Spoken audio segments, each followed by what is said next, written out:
Let's learn how to divide the number 184 by 8 using the long division method.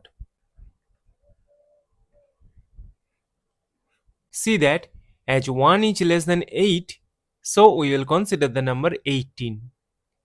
We know that 8 times 2 is equal to 16. Subtract, we get 2. Now this 2 is less than 8. That is why we will bring down this number 4 here. And we know that 8 times 3 is equal to 24. Subtract, we get 0. As we have got the remainder 0, so we will stop.